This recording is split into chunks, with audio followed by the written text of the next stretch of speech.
Escaped Mental Mike, aka formerly known as the artist, formerly known as Escaped Mental Patient. Hey, thanks for the video response, buddy. I just woke up. Oh shit, I just unplugged my fucking clock. I woke up to a clock that doesn't work. Anyway, let's see. My wife's clock says it's 9:33 a.m. So yeah, I slept in. It's a Sunday. Anyway, yeah, man, Ted Kaczynski was a crazy motherfucker, no doubt about it. But again, crazy genius, evil genius, right? Just like Lex Luthor and Superman. He was crazy, he was evil, but he was a genius. That seems to be a pretty common theme. You know, if you're a genius, you don't fit into society very well. Right? Because the average person has 100 IQ. If you have 167 IQ, you're walking around and you're looking at everybody else and you're thinking, Jesus Christ, everybody else is a fucking retard compared to me. It's got to be a weird way to live where you're that much smarter and that much more acute in your senses than everybody else is. And I think that's one of the things that drove Ted Kaczynski crazy, was that nobody was on his level. I mean, this dude went to Harvard when he was 16. He was in high school when he was like 12 or 13, you know? So imagine yourself, you know, you're doing basically, instead of 1 grade a year, you're doing 2 grades a year.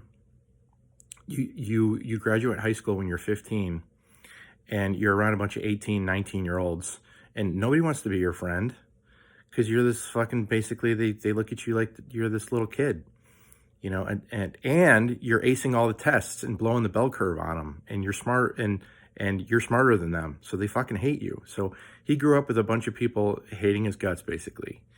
And so that kind of lent to how crazy he was. But I want to touch on your point about surrogate activities. Ted Kaczynski's feeling about surrogate activities is that we shouldn't have them.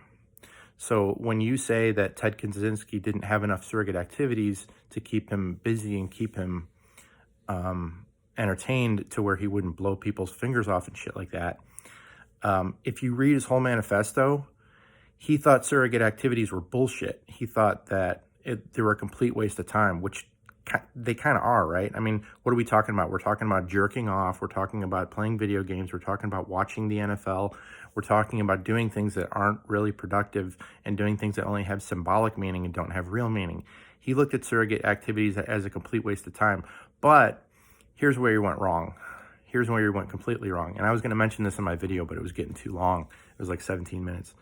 Where Ted Kaczynski went wrong was that he said technology is our biggest enemy. He said that the Industrial Revolution, you know, is basically killing the world, which a lot of people would agree that it is, right? With all the pollution and all the shit, and that you know, ever since the Industrial Revolution, everything got super easy for us, right? Now all of a sudden we wanna go somewhere that's 1,000 miles away. We just jump in our car and we go, and we're there in a day or two. And you know, nothing's difficult anymore. But the price we pay for that is that we're poisoning the air with fossil fuel fumes and stuff like that. And so his whole lifestyle of moving out to Montana and living in a cabin in the woods that had no electricity and no running water, that's the way this motherfucker lived.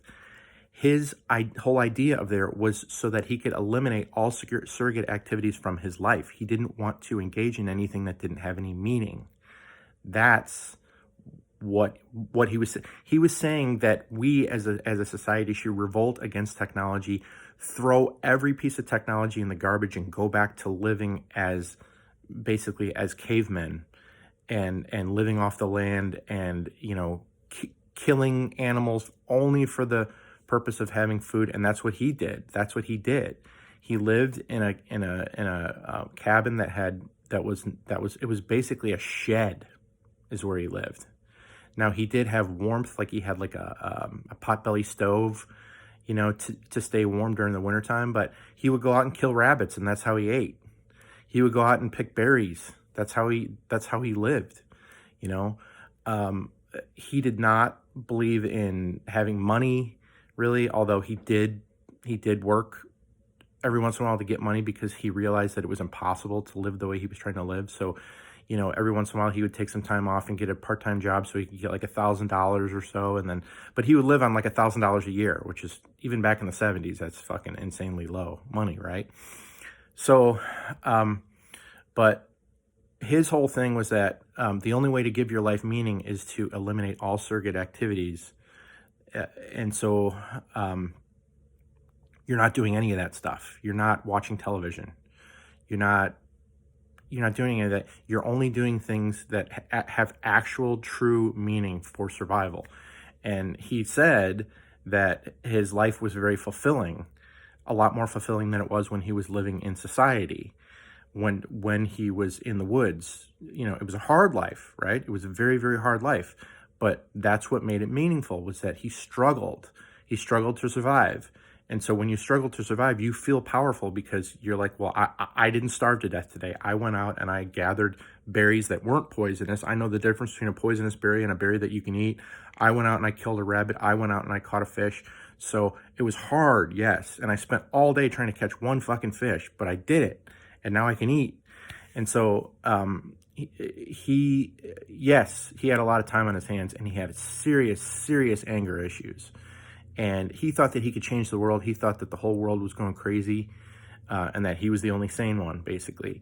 And that, everybody flying around in airplanes and riding around in cars and having jobs just made us a bunch of idiots, that we should all go back to just living a natural life, living off the land, and hunting for our food. And like, he actually believed that there was going to be a revolution. He thought that he was going to be the leader of a revolution for everybody to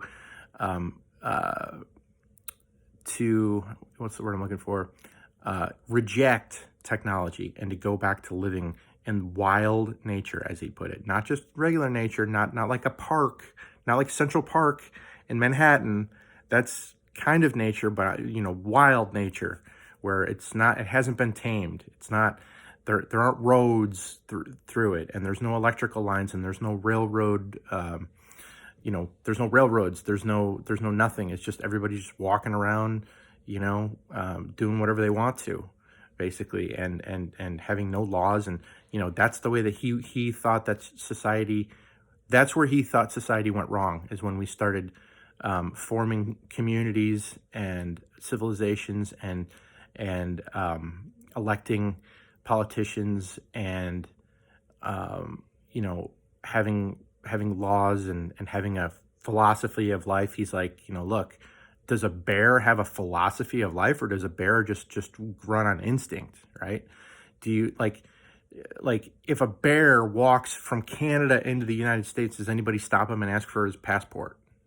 No, because he doesn't, because they're like, the bear doesn't know that there's such a thing as a country or a border or something like that. If you put up barbed wire, then the bear can't do it. But, he's like, we should be, it's kind of like that John Lennon song too, or like, imagine there was no countries, blah, blah, blah. Ted wasn't the first person to, think of stuff like that, but I think he crystallized it in his words and his manifesto better than anybody else could have put it. But he basically thinks that society went wrong, like that we're basically way, way past our peak. Like human civilization, or just human beings in general, not even civilization, just human beings peaked like thousands and thousands of years ago, and now we're on our way down. And we've been on our way down for a long time. It seems like we're on our way up because we're creating all this crazy stuff like computers and fucking iPhones and all this shit. But we're on our way down because we're actually destroying the planet, and we're destroying our minds, and we don't have fulfilling lives anymore. Like, ancient man had a much, much more fulfilling life than we do. Another thing he talks about in his manifesto is that how like men and women, but men mostly, go through like a midlife crisis, And what's a midlife crisis? It's where you realize that you're getting older, and then you become in denial of that. Like, I don't want to get older. I wanna go to the gym and look better. And women say, I want to get some surgery done to get the get the wrinkles out of my face, and I want to get Botox in. And he's like, you think ancient man even gave a fuck about any of that stuff? Of course they didn't.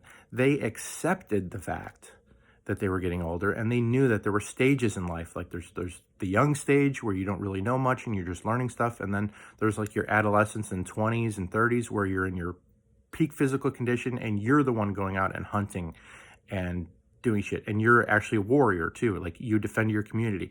And then when you get old, you start to slow down and you're not as productive, but you know, the people in your clan take care of you. You know, you kind of rely on the younger people to kind of, you know, help you out. You can call that socialism, you can call it whatever you want, but in modern day socialism, the problem with modern day socialism is that you have young people who are physically fit and can do shit, but that don't want to do it. That's the biggest problem with it, is that people want to take advantage of the system. Ancient man didn't take advantage of that.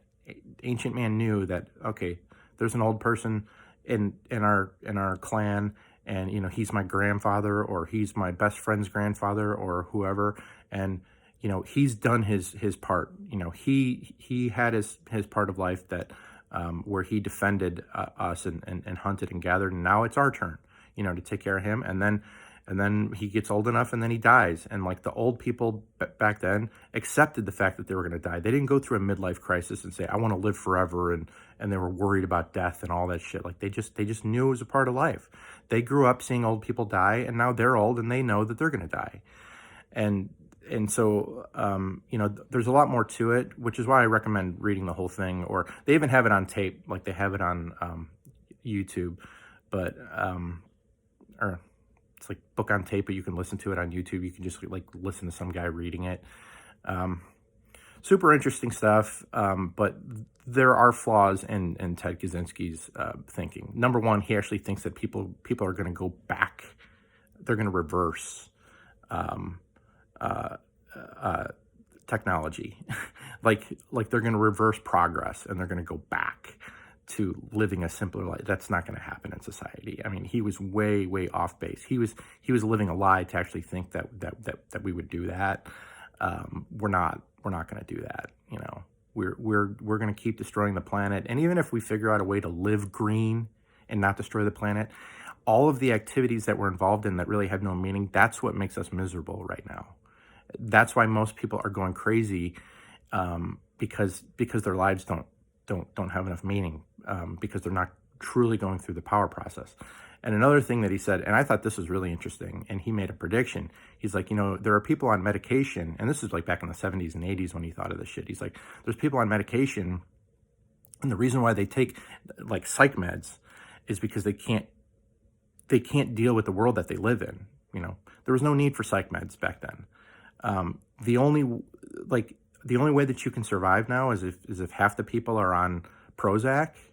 He's like, now he didn't call it Prozac because they didn't have Prozac back then, but he's like, in the future, there's going to be more people who need medicine, who are going to need to be on psych medication just in order to live in the society that we live in, where you get up at 7 o'clock and you race to work, and then you work at a boring fucking job that doesn't mean anything all day, and then you come home, you know, and then you sit in front of the television until you fall asleep. He's like, you need medication now so that you can do that, because that's not what you're wired to do. That's not what your brain evolved to do. Your brain evolved to be a killer.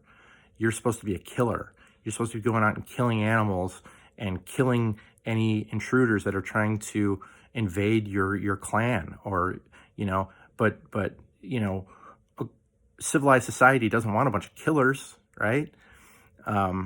We have them, but we don't have like the majority of the population. But the people that, quote, get off their meds are the people that, you know, just basically reject society. They turn into killers. It's because they were always wired to be that way. So it's really interesting, but thanks for the video response, buddy. Talk to you later.